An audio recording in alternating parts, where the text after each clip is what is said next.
a dear friend from ISU who I knew her up there, Taylor Brand, I don't know, but we were in the marching band together at ISU. So I was very much drawn to your music exhibit here in the gallery as well. Nobody can tear me away from a room full of very cool stuff. So I had a lot of fun looking through your gallery, and I hope to have some more time soon too. And wow, what a wonderful space and building and project and community organization that you have here. I'm so pleased to get to share a little bit about some of my passion with Eugene V. Debs and the Debs Museum in Terre Haute. So if anyone has visited, can I see a hand? Oh, it's not zero, I'll take it, very good.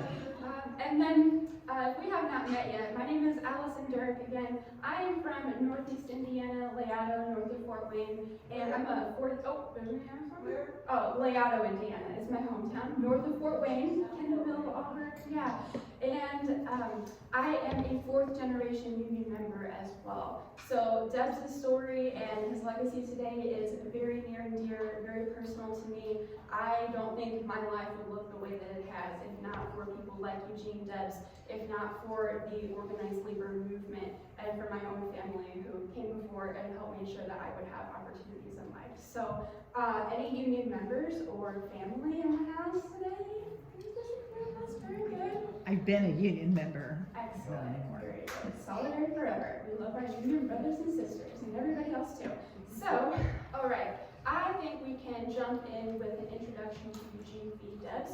So I am the director of the museum over there, glorified tour guide, but that is the best part of the job, is showing folks to the museum.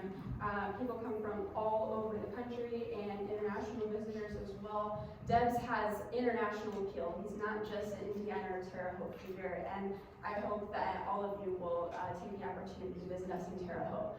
So, first of all, Eugene V. Debs, one of the most important labor union leaders in this country's history. Co-founded the American Railway Union and led the Pullman strike of 1894, which did not turn out very well for the strikers. Who remembers the Pullman strike from U.S. history class? Ended up with dozens of striking workers shot and killed by our own army. Yeah, sorry, I should have given a bit of a heads up, but this is like complicated and like violence and political history. We do not shy away from these kind of tough topics, but they profoundly affected Debs' life and worldview after leading this national strike, in which 250,000 railroad workers shut down every major railroad from Detroit to California to protest the living conditions of factory workers in Pullman, Illinois. And Debs had spent decades building the labor movement and trying to fight for some progressive economic reforms in our government, and ended up leading a strike with workers dead. He went to jail for 6 months for leading that strike, and it convinced him, in his view, that both Republicans and Democrats were in the pockets of the richest Americans. What a concept. And not in a meaningful way, protecting the interests of working class and oppressed people in this country. And that is why Debs co-founded the Socialist Party of America. Now, nobody ran out the door when I said the S word. Hopefully not too tricky territory for us today. We will dive into what socialism meant to Debs and what he campaigned on 5 times as a socialist candidate for president from 1900 to 1920. The last time Debs ran for the presidency was from the most unique campaign headquarters, a prison cell in the Atlanta Federal Penitentiary. I'm like seeing the gas and the murders, there's so much here. But I'm not even kidding. Convict number 9653 was Debs' campaign nickname, basically, and he earned almost 1 million votes, 3.5% of the popular vote in 1920. Wow. Not bad for a Red in prison during a Red Scare, no less. But Debs also spent his last years continuing to write and speak out to leave behind a better world. And I've been doing tours at the Debs house almost 8 years now. I still find myself a little overwhelmed in trying to sum up Debs' life's work, but I think it helps to identify 4 big themes or topics to help organize our thoughts. And those topics that we'll discuss today are labor, socialism, peace, and the prison question. I forgot to mention that the reason Debs was in prison for his last presidential campaign was because he had illegally criticized World War I, when you couldn't do that in this country, point blank. If you criticized the war effort or the United States government, you could lose your citizenship. If you were an immigrant, you could be deported to a country you might not remember. People like Debs were locked up and in prison for literally decades, and We'll dig into how the heck that actually happened in this country where we have the First Amendment and how it affected Debs' life and worldview as well. And this was that guy's house. My goodness. So Debs, born and raised Terre Haute, Indiana, in a much smaller house than that. I think I heard someone say it's a beautiful house. Can't agree more, honestly. And it has looked a lot of different ways over the 133 years that it's been standing on North A Street in Terre Haute. Built 1890. First of all, Gene Debs, as I mentioned, born and raised Terre Haute, lived in the town his entire life. He and Kate Metzel Debs married in 1885 and built this home 5 years later in 1890. And if I don't pull the cord too far, I will show you some. If you get your mouth a little closer to that, we can hear you better. We say, what do they say? It's like hot dog style, not, I don't know, hot dog style. I'll remember that. Okay. By the way, one of the most iconic images of Eugene Debs here, everybody thinks is from the speech that sent him to prison, but it's not. It's from a speech that he gave in Chicago in like 1910, but it's still the icon for the era of Debs' life. One of our earliest images that we have of the Debs house in 1890, a classic Queen Anne Victorian. One of Debs' biographers described it as ugly, disjointed, and substantial. So make it that way, please. It has this really cool millwork wooden porch that did not even last Gene and Kate's era. Kate moved her mother into the house about 1906, we think. That porch was falling in by about 1916. They replaced it with the brick and limestone that remains on the house today that we'll see a little bit later. But we've got all the gingerbread, the polychromy, but nobody wrote down what the colors were, very sadly. No, I'll talk about our restoration process, but we are looking at taking the house back to about 1920 with $1 million restoration on the house. But this is 1890. This was the Chauncey Rose subdivision in Terre Haute. If anybody knows the name Chauncey Rose, there we go, very good. I went to Rose. You went to, as in Rose Holman, or, oh, that's fantastic, they're smart. Yep. And that's in the Midwest, I would say, very cool. And actually, Debs has some very personal connections to Rose and Holman, if you believe it. But North 8th Street was part of what used to be the Chauncey Rose Farm and Orchard, and Rose was actually a railroad owner, philanthropist, financier, and what Debs saw as a model of a wood employer who actually had to see the results of the wages that he paid because he's living in the same city as the employees. When's the last time that happened on a railroad? But anyway, Debs grew up just blocks from the Rose Farm and Orchard and did see a model of what, again, like a positive employer could be. And that's part of why Debs didn't really like the socialists for half of his life. Thought that even under capitalism, we could have a livable outcome if employers felt an obligation and responsibility to the people who enrich them. And lots more there. We'll keep digging into that. But after Chauncey Rose's death, his orchard and farm were split up into what would become a pretty fashionable neighborhood on North 8th Street. It's the only house on the block remaining today, but it used to be part of a neighborhood of similar homes of the same size, stature, and style. The architect technically was J. Merrill Sherman, who also designed a pavilion at Pollitt Park in Terre Haute and one of the downtown blocks. One of the biographers said that Debs drew up the plans, but he had no architectural training, so I'm not sure how that might be possible, but I will transition to some more photos. This is 1920 or circa the area, so you can see the porch that had been changed. They also simplified some of the detail. I feel like by the time they moved in 1890, it was almost out of date already. So they're going to simplify and pare back a little bit from all the decorative elements. But this is about how the house appeared by the end of Gene and Kate's lives. He died in 1826, Kate in 36. Oh yeah, so after their death, the house went through a lot of chapters, including one literal chapter, you could say. So Kate Debs died in 1936. Then the house was home to a history professor. It was now Indiana State University. It was the Teachers College at that time. This was the Shannon family. The elder Shannon, I think, was John. The younger was David. The younger Shannon went on to be a major scholar of the history of the Socialist Party. Small world. I think he soaked it up by osmosis in that house. But after the Shannon family moved out, about 1950, we think, Theta Chi moved in. So it was a frat house for about 10 years. I can't guess how preservation-minded the guys were, but it's still standing. So I think we can give them some credit at least. I used to wonder if the guys brought a fraternal spirit Debs might have appreciated, but I've kind of been scolded for being so optimistic because Theta Chi was not, I guess, that nice of a fraternity, at least then. I won't comment on that. But they replaced, or actually covered the old clapboard siding with the cedar shingles that you see here. In the 1960s, the Debs Foundation was able to secure the home. They took that off and put on the white vinyl that covers the house today. Not a big fan of either look personally, but the silver lining is literal. I might have said by now that preserved under the cedar then, the vinyl now, is the original clapboard siding, also cedar, painted dark gray by the 30s, and of course our early photos are black and white, but we're crossing our fingers that some paint analysis will reveal some of the original colors from what is still intact under the siding, and that'll help us move forward with our $1 million restoration on the house as well, which is going to take all of us, so please support our work. Not a good fundraiser, but that's part of it. So that's early 60s. Whew, the house went through so much.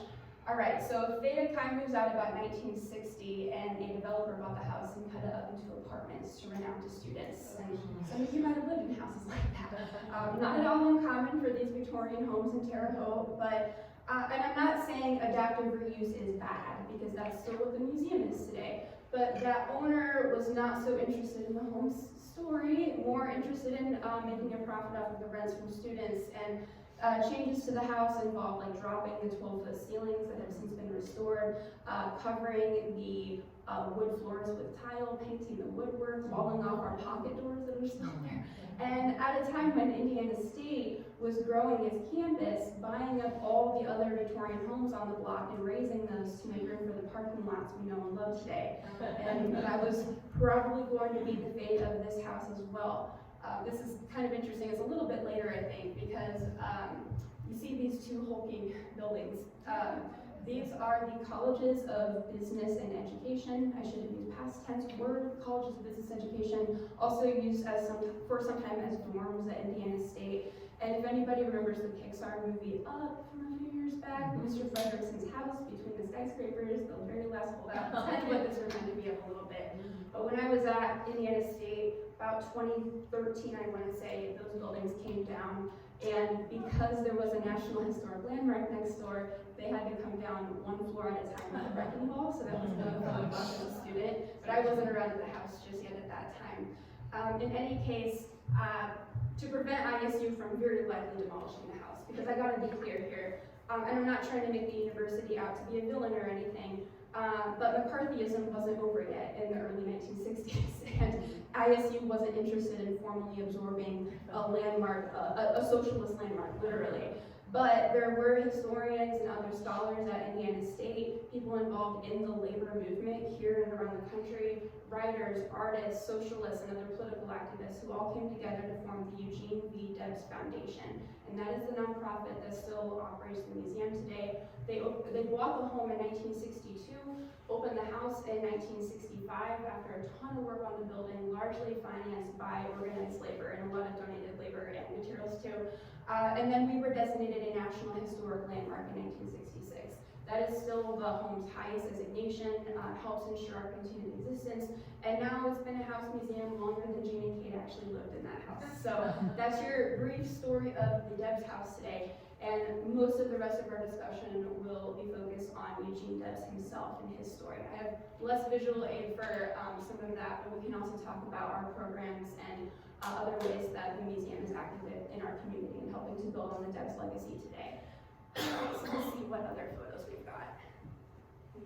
All right, so actually here we see Norman Thomas, who was Debs' successor in the Socialist Party, ran for president half a dozen more times, with Gene's niece, Marguerite Debs Cooper, his brother's daughter, who lived long enough to be a charter member of the Debs Foundation. And actually, at first, she almost didn't want to work with us because she, grew up and lived in Terre Haute her entire life and had been harassed, got prank phone calls and threats Her job was threatened for being of the Red family of this town. She taught home economics at ISU, what's now ISU, and I think even chaired the department. So she had a sense of material culture and how important her family heirlooms really were.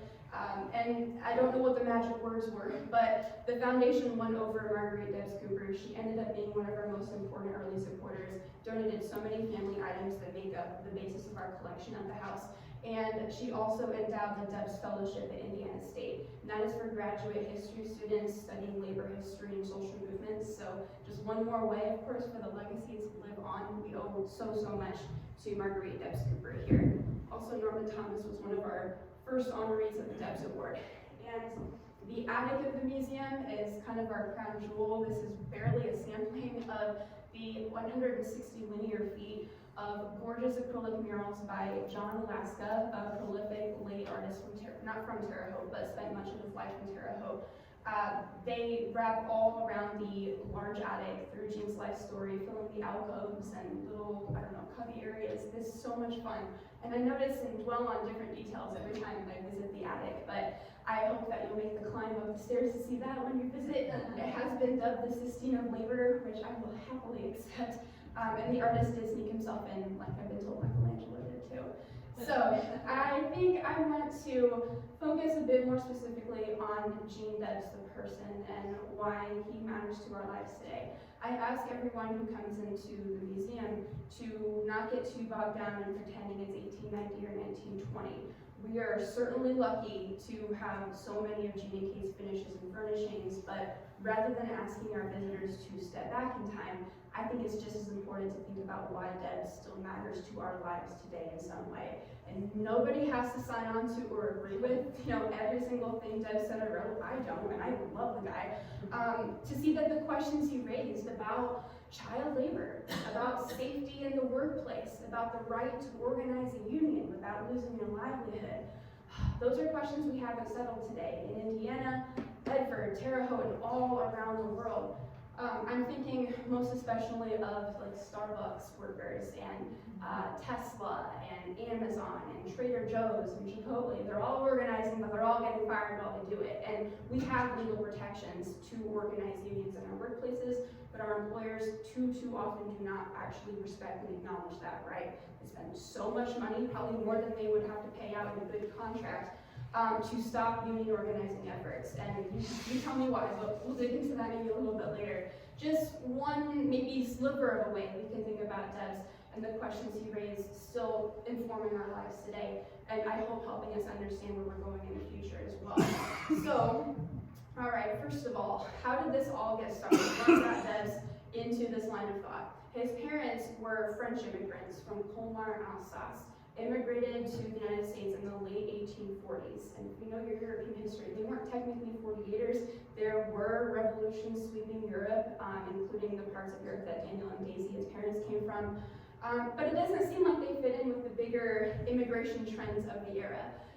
Also, some of them are seeking labor jobs, economic opportunity, bigger story there. But Daniel and Daisy Debs seemed to move so they could get married. It's a really romantic story. I think romantic enough for Hollywood in more senses of the word than one. But in any case, back in France, Jean's father, Daniel Debs, came from a petty bourgeois Protestant French family in Colmar, Alsace. And his sweetheart, Daisy, or Marguerite, which is a flower like a daisy, she worked for the Debs family in the charcuterie butcher shop owned by the Debses. She was from a working class Catholic family. They want to get married. The Debses say no way in hell. Sorry for my language, but they leave. That's why they got to Brooklyn about a year apart, so they could wed and never look back. Did not have a lot of nice things to say about the prejudiced Debses who stayed behind. And I share that detail because I find it remarkable. Gene Debs is a symbol of class strife. It was remembered as that, at least. And for him to come out of some of the same tension played out on a much smaller macro level between his parents and their family says a lot, I think, about what's coming. But Gene, his parents ended up in Terre Haute in a tiny little house on 4th Street, opposite side of ISU's campus from where the house is today. His father had been trained in the charcuterie to process pork, So he found work processing pork, which was the main industry in Terre Haute. But here and now you have to contrast a little bit an artisan shop in France where Daniel was employed by his own family with the advent of industrial agriculture in Terre Haute, Indiana. So it wasn't the jungle in Chicago just yet, but we're well on the way. Instead of processing maybe a whole animal working for your father or grandfather, Daniel was now working for a stranger in a much larger operation, maybe 1, 2, or 3 cuts over and over and over, right? There's so much there. And it's a stranger. 16-hour days, 6 days a week is what the boss decides he's got to do, which is standard. Like, you could probably work sun up to sundown if you were a wage worker in this time, and you didn't have any recourse or way to pretty much ask for or demand anything more dignified than that. And the work broke his health. Daniel Debs was either injured or sickened from his job, which still happens. Some of the worst, I should say, most unsafe jobs in the country are in meatpacking facilities today. And the worst COVID outbreaks in Indiana were around meatpacking facilities too. So Jean's mother, Daisy, is at home. She had lost her first 2 infant daughters at childbirth, and she had 2 daughters that survived. She's now 7 months pregnant with what will be Jean Debs, and her breadwinner is out of commission. Daisy Debs is backed into a corner, but she took the last bit of the family savings over to the Holman wholesale store. You'll know that name, Holman. At the time, the Holmans were running the largest wholesale grocery in the country, west of the mountains, is what they said. And they got the Debses into the grocery business, sold them some dry goods that they used to open a grocery store out of the front room of a 4-room house on 4th Street. So family of 4 or 5 and growing, giving up their living room basically to run that little shop. Try to picture a Dollar General in the living room of your smallest apartment, and maybe that's something like the sacrifice the Debses lived through, but it took off. Other immigrants in their neighborhood supported the shop, and this family store supported Jean's parents the rest of their lives till their deaths after the turn of the century. At the house is a gorgeous photo of the family taken for the parents' 50th wedding anniversary. Monumental now, let alone in 1899 to get those 50 years. But the Debs family were incredibly close-knit, maybe almost clannish a little bit. The Debses raised their children, 6 and some who lived beyond infancy, on writers like Victor Hugo and Voltaire. So some of you will know Victor Hugo for Les Miserables or The Hunchback of Notre Dame, pardon my French. But if you know the story of Quasimodo or Jean Valjean, it is not hard to see how books and stories like this would shape Jean's sense of what we owe each other in this world. Jean Debs' favorite book as a little boy was Les Mis, and he read it over and over in his original French. I'm still working on the English audiobook as a solo grown-up, so I don't know how he did it. But if you know the story, Jean Valjean, prisoner 24601, who goes to prison for 19 years for stealing bread to feed his sister's starving kids, and that's just the exposition of the novel. Like, he redeems himself, builds a life for himself, and then sacrifices so much as well. Oh, there's so much there. Go see the movie or play or whatever, it's amazing. And then Debs, keeping in mind, will later run for president as convict number 9653. Not hard to connect the dots. Anyway, he also read in all of his free time and was a very good student, helped his parents run their grocery store. And then when he was 14, dropped out of school against his parents' wishes because Jean felt an obligation and duty to help support his parents and their family by working for wages outside of the home. Probably less out of economic need. The family shop seemed to be in pretty good shape. But that sense of obligation and duty, I think, was really compelling for Jean Debs. Got his first job as a painter for the Terre Haute and Indianapolis Railroad, painting train cars with lead paint, scraping the paint off when it peeled and flaked away. Then after a year, moved up to work as a locomotive fireman. One of the worst jobs on trains, if you know your railroad history. And you know the spiel, the railroads get so rapidly expand, subsidized by government, but there's no such thing as OSHA for 100 years. Most workers don't have a union for better conditions. Your boss is not on the hook for deaths and injuries. Like, there's no real functional employer liability in this era. We're talking 1870s and the 80s. You have to accept the risk of boiler explosions, derailments, collisions. You know how your trains work, right? The locomotive fireman is shoveling the coal under the boiler to make the train go, but if there's no rule about how often the water level in the boiler has to be checked when somebody's overworked and tired and maybe he's done an 18-hour shift, what happens when that water all boils out? Boom. Yeah, I have a phobia of like canners for this exact reason, honestly. But it's, I'm sorry to be so like flippant about it, but like anything under pressure, my tires, like, oh, I can't stand it. But anyway, it was actually after Jean Debs witnessed a death, he said, of a fellow worker crushed under the wheels of a backing locomotive in Terre Terre Haute. You might think he would start to organize for better conditions. He actually quit. He was one of the few lucky guys who could find a safer job. The Holmans come back in again. They hired Gene Debs when he was 19 to work as a billing clerk. So he lucked out. He could find an inside sit-down job. He was moving some boxes in the warehouses sometimes, but mostly using his brain. But his fellow workers on the railroad are still facing the same conditions. Just because Gene got something better, what about everybody else? If there's only so many safe jobs, let's make them all safe. So when Gene was still 19, he went to his first union meeting. He went to the organizing meeting for the Vigo County Lodge of the Brotherhood of Locomotive Firemen, BLF. The rest of the tour, it's too long a name, the Brotherhood of Locomotive Firemen. He joined as a charter member and local secretary of the Vigo County Lodge, and very quickly found his footing as a union organizer.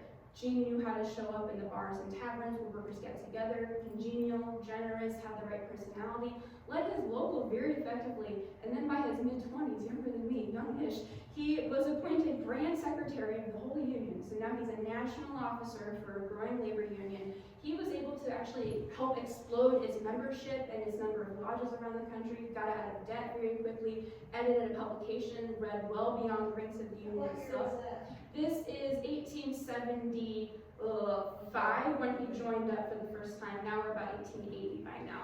So, and keep hopping in with your questions because there's a lot of like intriguing stuff here. And by the way, this union, it kind of gets me because its main function was not wages, was not conditions. Everybody paid 50 cents a month, and that was your life insurance policy, basically. If you're killed on the job, which was so common, it's barely even news, your widow will get a check from your union secretary to pay for your funeral. Okay, that's how bad the conditions are. By the way, not money coming from the employer, he's not liable, not coming from government, there's no safety net. It's coming from your fellow workers, struggle as much as you might have been.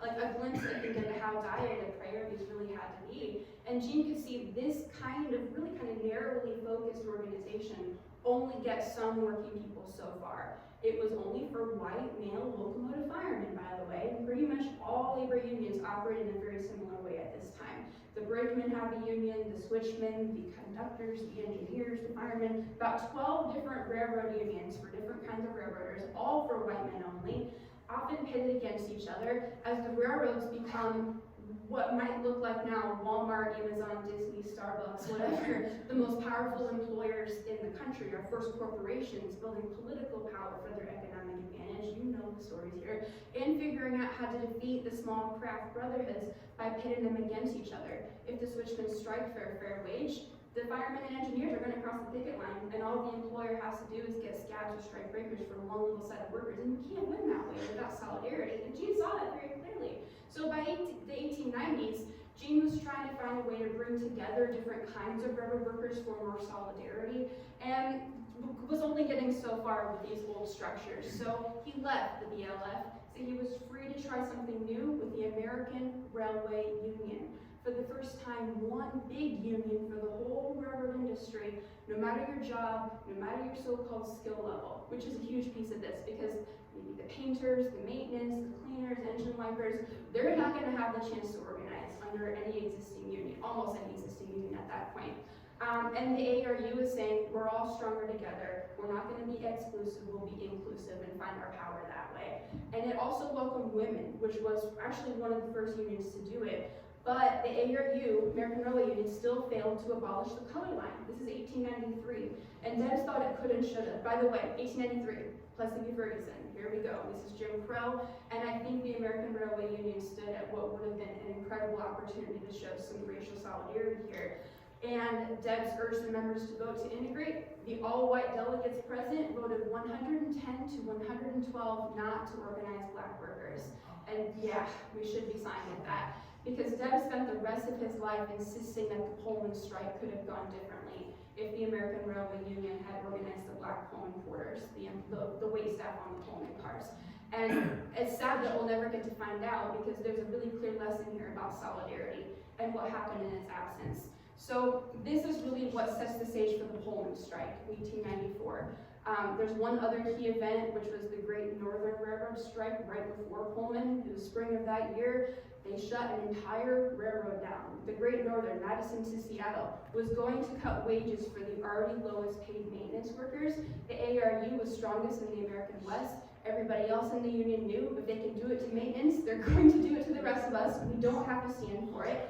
They came together. Bargaining fell through because the employer wouldn't come to the table, so they shut the whole thing down, the whole railroad end to end, and it actually worked. Businesses along the Great Northern supported the ARU and the strikers because they recognized that their profits depended on the income of the railroad workers along the Great Northern. This is not rocket science. We're all stronger together.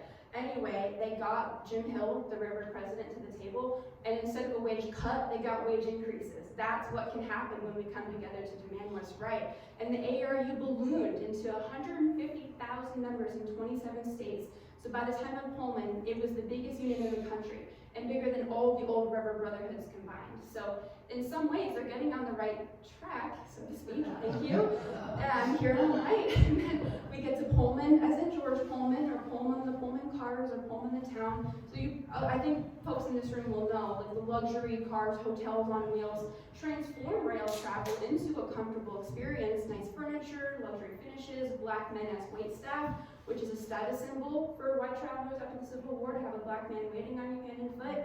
I gotta also add, George Pullman bragged about being one of the most benevolent employers of black men after the Civil War, but the Pullman porters were almost entirely paid by the passengers in tips, not in wages from the company, which right there is your origin of the tipping system in this country. So I think we personally need to fight for something that's more just than tipping, but in the meantime, tip your drivers and servers. Oh my gosh, please. I used to drive delivery for Jimmy John's, there's a lot there, that workers' rights. But anyway, so also I must add that George Pullman, even in all this, would not even allow the Pullman porters to live in the Pullman town on Chicago's south side, which is our next big step here. So yeah, I mean, there's so many contradictions baked into this, but Pullman, the town, was meant to be a jewel of a planned community, better than the coal towns in the mountains. Look at the brick homes, the paved streets, trash collection, indoor plumbing.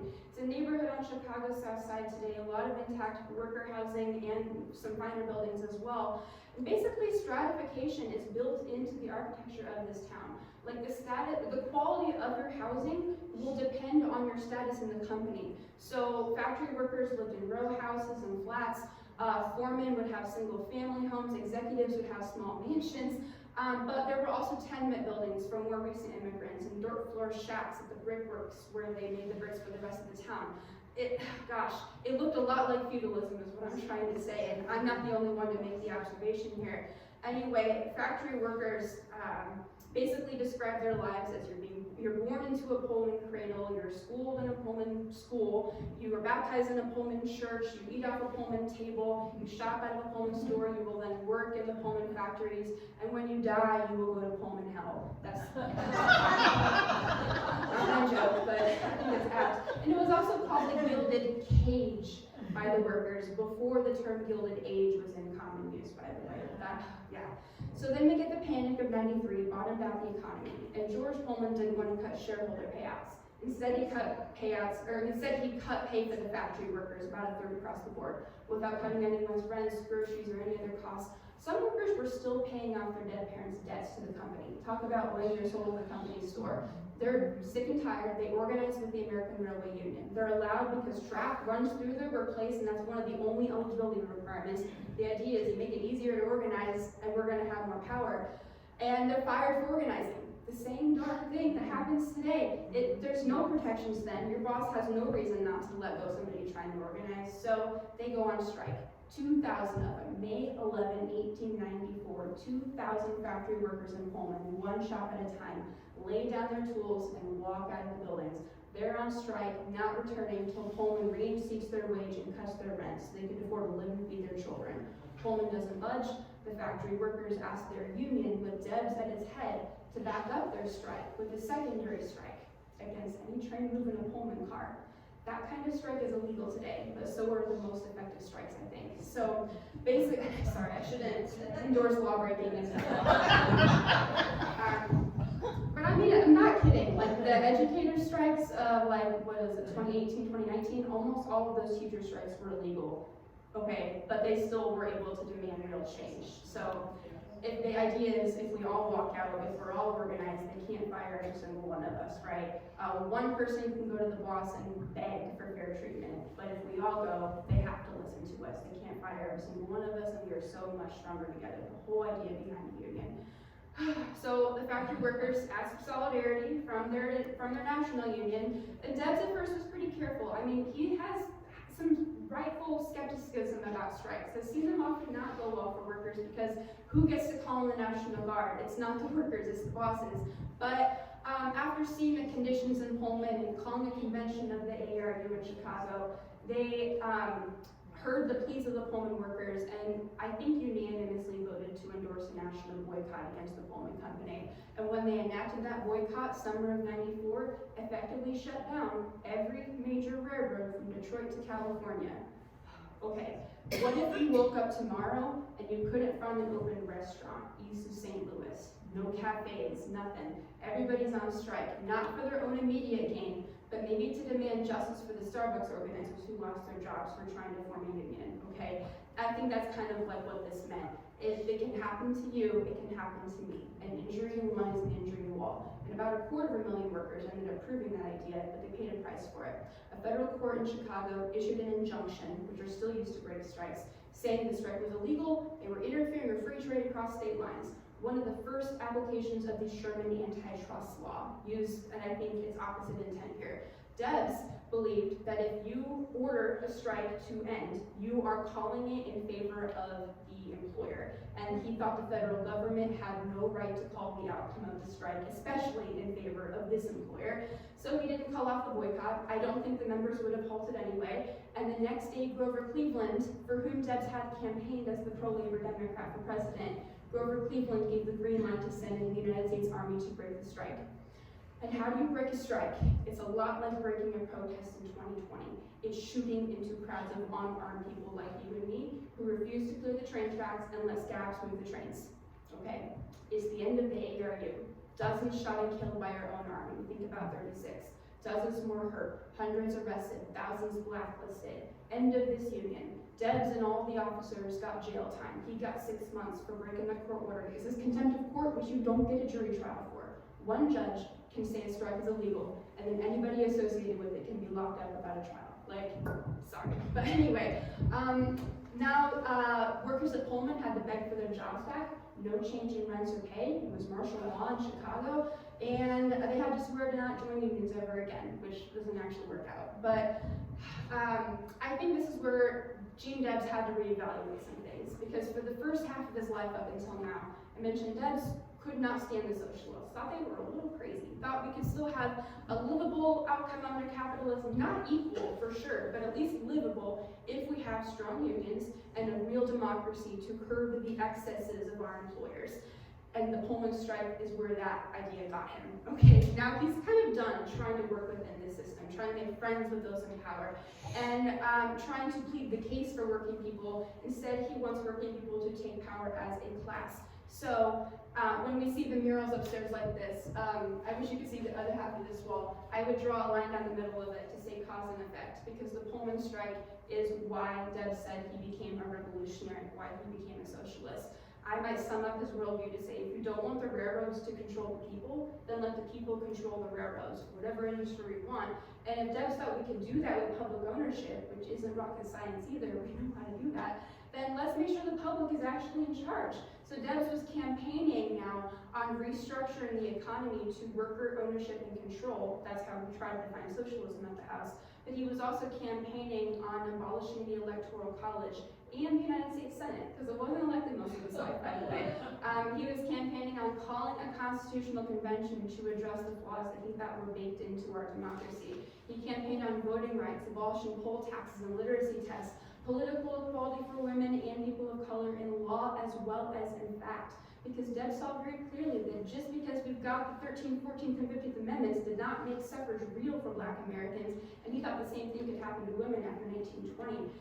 He also campaigned on direct election and term limits at every level of the court system. No more lifetime appointments from presidents that lost the popular vote. He was also campaigning on the weekend, child labor laws, workers' compensation, social security, minimum wage, safety protections. Oh, I could keep going. National health insurance, insurance against disability, old age, and death. Oh my goodness. But ultimately on everybody having a say in the conditions of our work, because that really does make up the conditions of our lives. For Debs, socialism was a movement for democracy. In this country, we're supposed to love democracy, at least I thought so until pretty recently. That we want to have a say in the conditions of, or in the, we want to have a say in the government that we're submitting to, basically. And Debs thought we should have the very same thing in our workplaces and our industries. None of us ever voted for our bosses, usually. None of us voted for Rockefeller or Vanderbilt. None of us voted for Musk or Bezos either. But they get to call the shots that affect all of us every single day in this economy. What is more democratic? Debs would say what is more American than fighting for a say in the conditions of our work, our labor, because again, that makes up the conditions of our lives. And we don't have little brothers and sisters who grew up in mines and mills and factories, maybe some of us might, but not because employers decided to do the right thing, right? Not because of enlightened gifts from benevolent management, but because regular people like us came together to demand better. Regular people like us were shot and killed and burned for the 8-hour day. Regular people like us went on strike with people that we didn't know, because we knew if they can do it to them, they can do it to us too. And I think, I hate to, it's a cliche, history shows, but I think Debs' story shows that real, meaningful changes really can happen when we come together and see our common interests. I know it's like already 8 o'clock. Is that correct, right? Like, It's not quite correct, it's 7:54. I'll take that. But you didn't start at 7. Yeah. I'm gonna get this one sip. There's some right over there. But I, thank you. Appreciate that. You love this, don't you? Oh my God.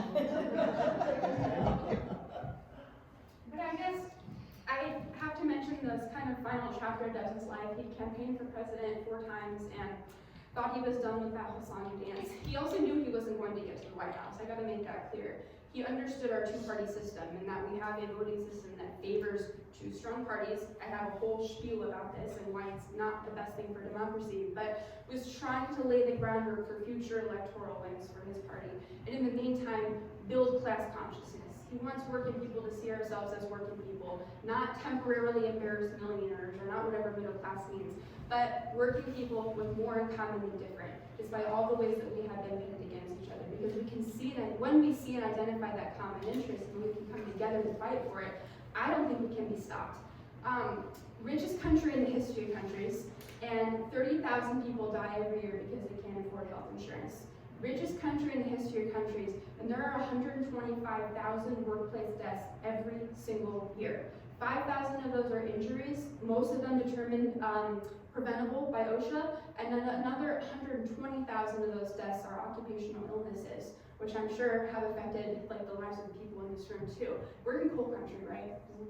No, is it just stone? Sorry. Not quite. All right, sorry, but my bad. But I think you all have an idea though. And I think the pandemic really brought a lot of this into some specific contrast, that when you realize that your employer is willing to sacrifice your health and safety for their profit, that changes the way that you relate to your job a little bit. And I think that is part of why we've seen this new resurgence and interest in support for organized labor. 300 Starbucks shops have actually won their union elections, and there's more coming up the pike right now. Indiana has 2.5 union Starbucks right now. Clarksville, Valparaiso, and one in Bloomington has filed for his election and has probably got it in the bag, I think. But in this environment, it is a miracle that anybody is able to organize a new union today. It is so hard. The deck is stacked against working people in so many ways. But I've got to talk about the war really, really quickly. Sorry. World War I. Well, come to the house. We'll talk about this even more. Basically, I gotta say, even though President Wilson signed the sedition and espionage laws, meaning you couldn't criticize the war effort, you couldn't criticize the government, Debs was not deterred, gave his most famous speech in Canton, Ohio, June of 1918, where he said, "It's always the ruling class that declares the wars, and always the working class that pays the prices. freely sheds the blood and furnishes the corpses for wars they've never had a real say in declaring. Debs said, if war is really right, let it be declared by the people. You who have your lives to lose above all others should decide these momentous issues of war or peace. And that was enough to lock him up. He didn't urge anybody to break any laws. He didn't even say anything about the draft, which is technically why they get him on obstructing registration for the draft. But he was indicted, arrested, convicted of 3 counts of sedition, inciting rebellion. He was sentenced to 10 years in prison. And he wouldn't live 10 years. He was in his 60s and failing health, but ran for president one last time, earning almost 1 million votes, witnessed the humanity of his fellow prisoners in Atlanta as well, helped them organize for better conditions, and he also worked in his hospital and on his farm. Was released 3 years in when President Harding commuted his sentence to time served Christmas Day 1921, and their farewell from the prisoners could be heard from half a mile away. That's what witnesses present said. You could hear the cheering and the shouting, honestly the weeping through the bars on the windows. That's what these men all meant to each other, and how profoundly Debs was affected in his 3 years in the Atlanta Federal Penitentiary. He had to go visit the president as a condition of his release on his way home to Terre Haute.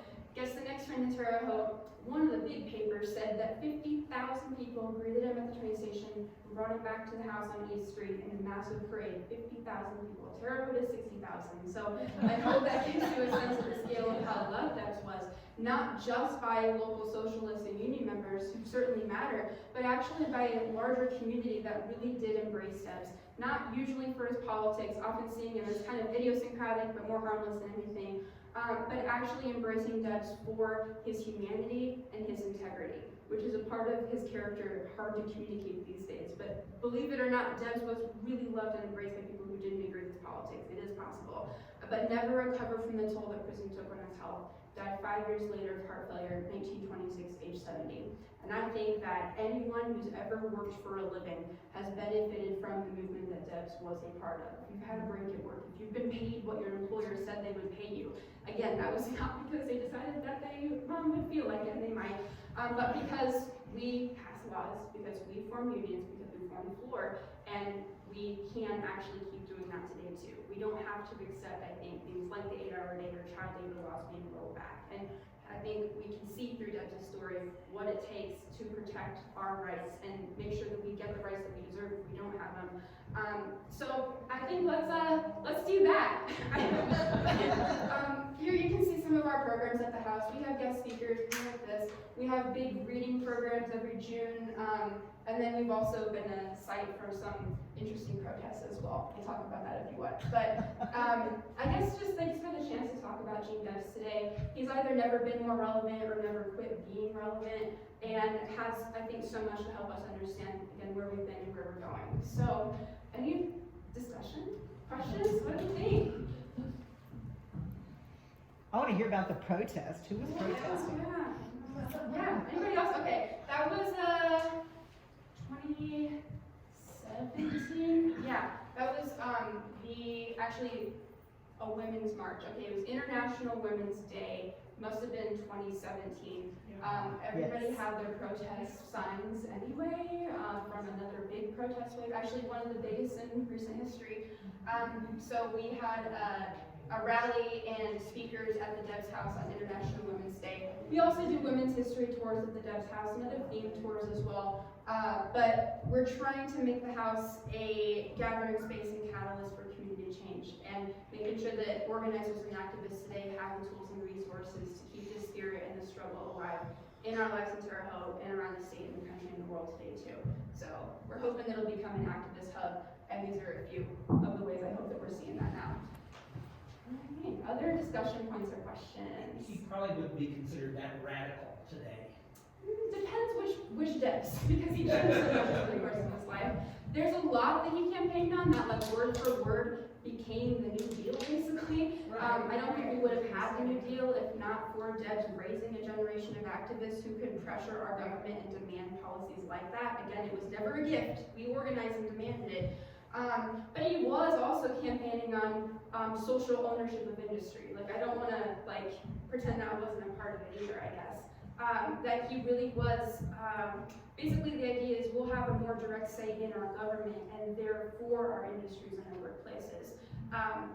a lot of what he campaigned on certainly has become blasé, like not even a radical idea at this point. But I think like at the core of this radical restructuring of our ownership model in our economy still remains pretty far from the maybe accepted economic model today. There are people who are fighting for it, but even the socialists in Congress are usually not campaigning on social ownership of resources. So, Like, Social Security yeah, for sure. is something he talked about that was considered extremely radical, Yeah. that today is commonplace. And what if we never got it? And what if we tried to pass Social Security today? Could you imagine in this world? Sorry.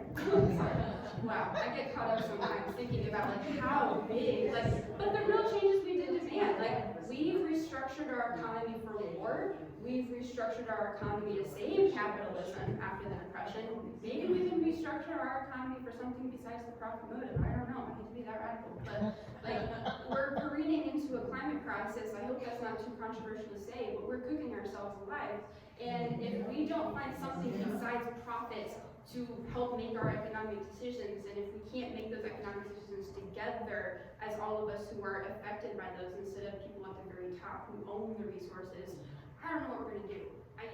But we have to believe, I think, that something more just is possible. Otherwise, why bother, I guess. But sorry, I'm on a rant at this point. Social Security, the whole manifesto. What else? Yeah. I was just gonna say thank you, and to everybody here, if you wanna hear 800 more facts about Eugene Debs, this girl knows a ton, and it's a wonderful museum, and you should go visit. I remember you talking about it, that's why. Yeah. And we went to Terre Haute, or through there, but in the fall, and we went by that house, and I said, well, that's what you talked about. And, Yes. I didn't even know. It's a remarkable story, and that I don't know, I mean, we all learned about Debs in school. I somehow, History, yeah. but that he, It is a question. but that this is a Terre Haute story, I somehow missed that until I saw that house just like you did. And Allison is as you can see, a very knowledgeable and powerful force in that museum, and it is. What's your background history? Did you get a degree in history or? Political science. We would never have guessed that. Don't judge me, don't hold it against me. ISU? Yeah, at ISU. I actually went to ISU for music ed. I was going to be a band director. That was my whole world. But my family and a lot of people around me really urged me to not go into education, especially public education is what I wanted to be. And I kind of understood that inclination, and that's kind of why I wanted to find out why that might be. So kind of led me over to the political science department, but it also led me to the Debs house. And I was organized into the Industrial Workers of the World when I was a college student. I'm still a member of the IWW, which Debs co-founded in Chicago in 1905, meant to be one big union for the whole working class, no matter. Go ahead, sorry. What was that? The Industrial Workers of the World, or the IWW. Members are called Wobblies. The world, yes, you got it. Okay. Exactly. So, and Debs is one of the co-founders, and I think I got more of a political education from that than I might have at ASU, but don't tell my faculty that, they're all great. When you got out of school, then you started working for this, Yeah, I was doing tours as a volunteer my senior year, and then they went to fill the position when I graduated, and it was really good timing, so I applied and they picked me because I knew the tour already, I guess. But I've been there for, I guess now 7 years as the museum director, and we're open Tuesday through Saturday, 12 to 5 p.m. and by appointment. So those are our regular hours, which we do everything we can to keep staffed, but sometimes, there can be hang-ups. So our website does mention if there's any schedule changes. If you're gonna drive 2 hours, just check that before you come in. But we, 99.9% of the time, we've got our 12 to 5 Tuesday through Saturday. And if you need a morning or evening, usually we can accommodate those requests as well. I also do Zoom tours for free, and this is a free museum. The suggested donation is $5 per person, but in the Debs spirit, it doesn't, we don't shake anybody down. And then our Zoom tours are free as well. They're great for classes or families or even just individuals who might not be able to get to Terre Haute. Just another way of making the house relevant. And if you have groups, classes, a union local, or anything else like that, I can do presentations.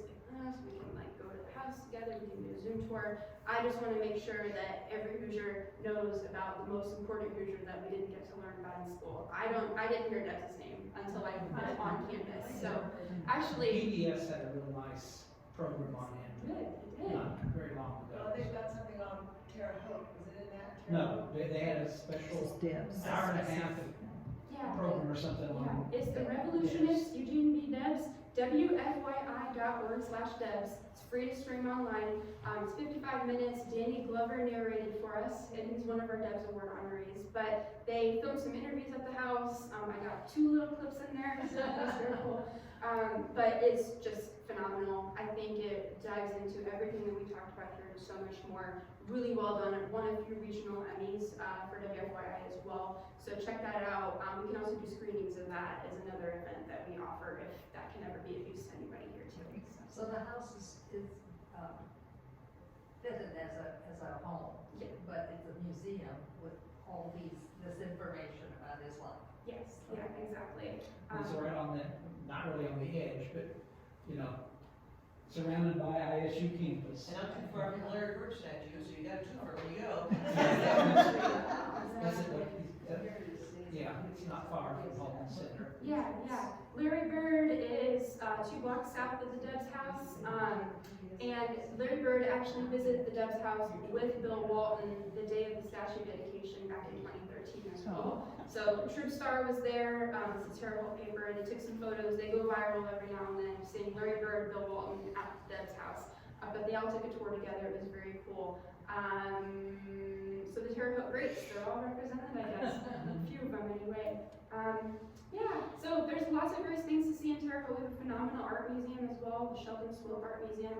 Phenomenal County Historical Society too. Yeah, they've got a very nice museum. And the Holocaust, the gal that's passed on, what was her name? Core, Eva yeah. Core. Eva Core. There was a, PBS on Terre Haute, and I saved that, because I just was telling Kate, we need to go spend an overnight and see all these old buildings there, there's a lot right there. That is correct. Can we all applaud? And I'm gonna stop the video and you can just.